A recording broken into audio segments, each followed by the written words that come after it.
journal. Yasmine Adoko.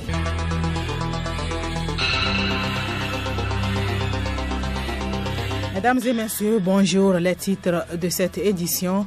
Troisième et dernière session de formation sur la lutte contre le blanchiment de capitaux et le financement du terrorisme. Les magistrats, inspecteurs de douane et officiers de police judiciaire s'approprient les nouveaux outils pour mieux faire face à ces deux infractions qui ont un impact négatif sur l'économie des États. La deuxième édition de l'entrepreneuriat au féminin se tiendra du 22 au 24 mars prochain à la place Anani Santos à Lomé. L'événement vise à inciter l'esprit d'entrepreneuriat chez les femmes. 32e session ordinaire de l'Union africaine, le président rwandais a passé le flambeau à son homologue égyptien Abdel Fattah al-Sisi. Ce dernier appelle à la poursuite du travail pour améliorer la paix et la sécurité en Afrique d'une manière holistique et durable. Et puis Abdelaziz Bouteflika est candidat à sa propre succession pour la présidentielle du 18 avril prochain en Algérie. Le président âgé de 81 ans brigue un 5e mandat. Radio Lomé. radiolomé.tg. La lutte contre le blanchiment de capitaux et le financement du terrorisme se poursuit au Togo. Les magistrats, inspecteurs de douane et officiers de police judiciaire sont en formation d'une semaine depuis ce matin à Lomé. Cette session de niveau avancé est la dernière d'une série de formations organisées par le Centre de formation des professions de justice, CFPJ. Hélène Assabi. Il s'agit d'une formation harmonisée de 3 niveaux, à savoir les formations basiques, intermédiaires et avancées. Cette troisième session, qui marque ainsi la fin des activités en matière d'investigation financière dans la lutte contre le blanchiment de capitaux et le financement du terrorisme, va porter sur des thématiques plus techniques et spécialisées.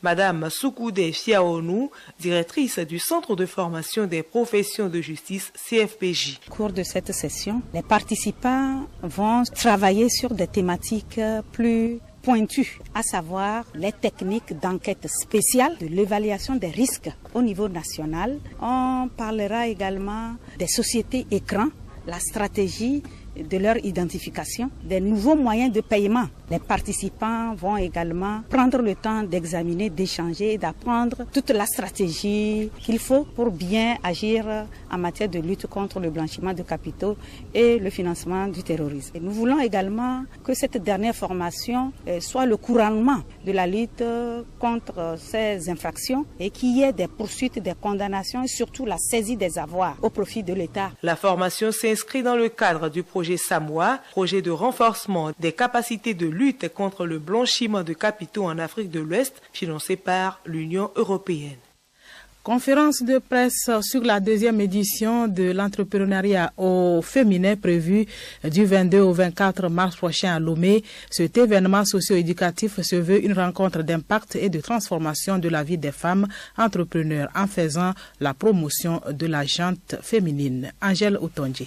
Au cours de cette conférence de presse, les journalistes ont été informés sur l'événement qui sera un duel, forum et foire qui se dérouleront simultanément. Ils ont été également éclairés sur la thématique de la rencontre qu'est entrepreneuriat féminin en Afrique, enjeux et perspectives de développement. Les concernés sont les femmes entrepreneurs appartenant à tous les secteurs d'activité sauf le commerce. C'est donc l'occasion pour elles femmes de se doter d'outils nécessaires pour réussir l'alliance entre leur vie entrepreneuriale et familiale tout en leur accordant une forte visibilité pour la promotion de leur initiative entrepreneuriale. Tok Kanhan Fidélia, promotrice de la rencontre. Entrepreneuriat au féminin est un forum et une foire pour les femmes entrepreneurs. Parlant de femmes entrepreneurs, nous avons celles qui sont dans l'agroalimentaire, celles qui sont dans le numérique, le digital, celles qui sont dans la cosmétique, la mode, l'artisanat, la culture. Et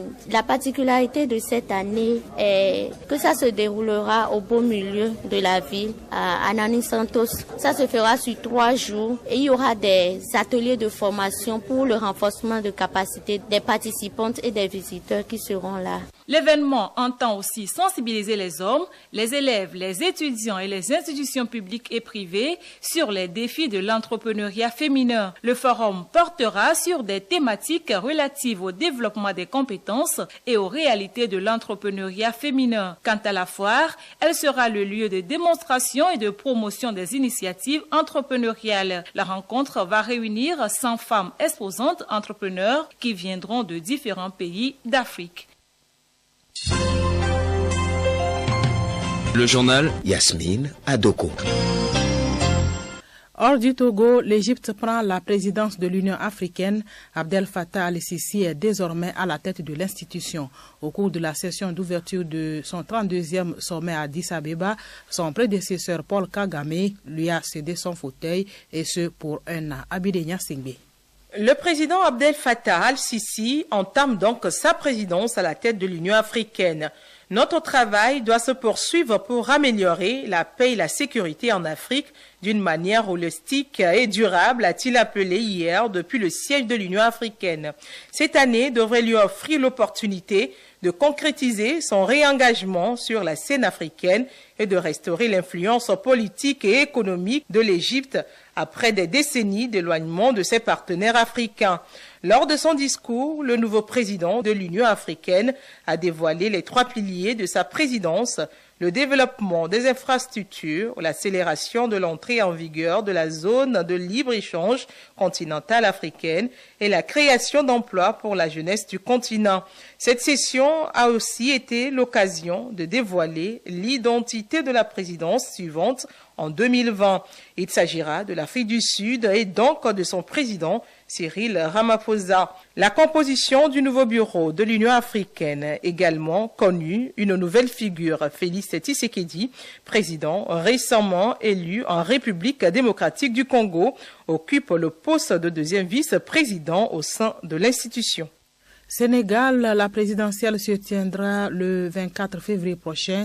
La non-distribution des cartes d'électeurs inquiète la société civile. Selon le ministère sénégalais de l'Intérieur, près de 250 000 cartes n'ont pas été retirées. Le document est pourtant indispensable pour participer au vote. Le secrétaire général du groupe de recherche et d'appui Conseil pour la démocratie participative et la bonne gouvernance estime que les électeurs ne sont pas suffisamment informés. Il lance un appel aux autorités afin de trouver une solution à la question de ces cartes restantes. Le président algérien Abdelaziz Bouteflika est officiellement candidat à un 5e mandat. L'annonce a été faite hier. L'agence de presse d'État APS évoque l'intention de Bouteflika, s'il est élu en avril prochain, d'engager dès cette année une conférence nationale inclusive dont les objectifs seraient l'élaboration d'une plateforme politique, économique et sociale et de proposer un enrichissement de la Constitution. Une proposition qui ressemble à ce que le président avait fait au début de son 4e mandat. Et puis au Venezuela, l'opposant Juan Guaido a averti hier les militaires qui empêcheraient l'entrée de l'aide humanitaire stockée en Colombie. Il fera d'eux des quasi-génocidaires car c'est un crime contre l'humanité. Il a à nouveau appelé à une marche demain mardi, journée de la jeunesse, en mémoire des morts des précédentes mobilisations et pour exiger l'entrée de l'aide. Depuis mardi dernier, le pont entre la Colombie et le Venezuela a été fermé par les autorités. Le président Nicolas Maduro estime que l'aide humanitaire qui est arrivée jeudi à la frontière est un prétexte pour une intervention militaire américaine. Il nie la crise humanitaire que traverse son pays et appelle les États-Unis à lever les sanctions pour sortir du marasme, le pays du marasme économique. Écoutez Radio Lomé sur le web sur le www.radiolomé.tg. Chronique juridique, le gouvernement togolais s'active pour assurer le droit des travailleurs dans le secteur informel. Le pays opte à cet effet pour le projet Gouvernance, un projet qui entend améliorer la sécurité au travail et le respect des principes des droits fondamentaux. Hélène Assabi nous fait découvrir ce projet dans la chronique juridique. Depuis quelques années, le Togo, avec l'appui du Bureau international du travail et d'autres partenaires techniques et financiers, s'est engagé dans un processus de rénovation de sa gouvernance du monde du travail.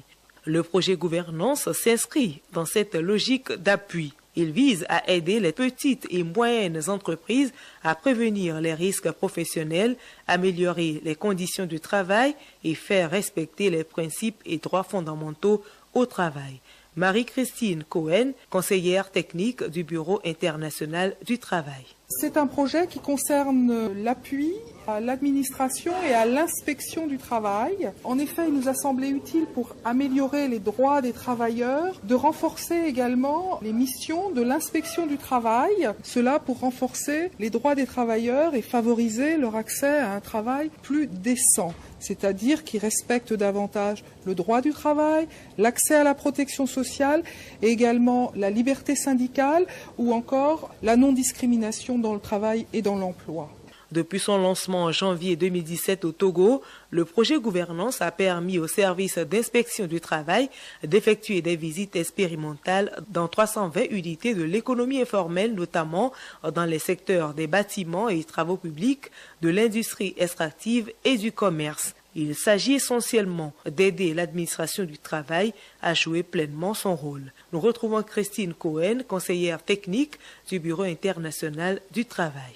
Souvent, l'administration du travail ne sait pas forcément mettre en évidence le rôle essentiel qu'elle peut jouer dans un meilleur respect des droits qui donc sont la garantie un petit peu d'un développement économique durable. Parce que vous ne pouvez pas avoir de développement économique si votre force de travail n'a pas des bonnes conditions de travail. Parce que quand on n'a pas de bonnes conditions de travail, eh bien, on est souvent absent, on peut être malade, on a d'autres soucis. Le projet gouvernance financé par la France est mis en œuvre dans 5 pays africains: Togo, Burkina Faso, Côte d'Ivoire, Madagascar et Tunisie. Les titres du magazine des sports. Quelques 13 buts ont été marqués hier lors de la 16e journée du championnat national de football de première division. ASCK et Bikenti sont en tête de classement avec 27 points chacun grâce à leur succès à domicile. En deuxième division, Ifoya d'Atapamé est presque en première division. Avec sa victoire hier, le club des 7 collines totalise 34 points, loin devant son dauphin Agaza Omnisport de Lomé.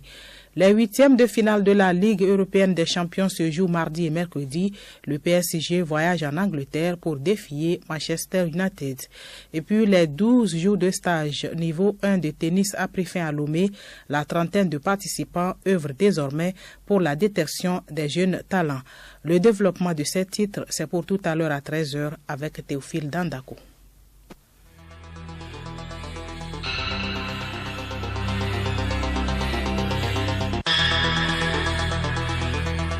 Radio Lomé. Radio Lomé, boîte postale 434, email radiolomé@radiolomé.tg. radiolomé.tg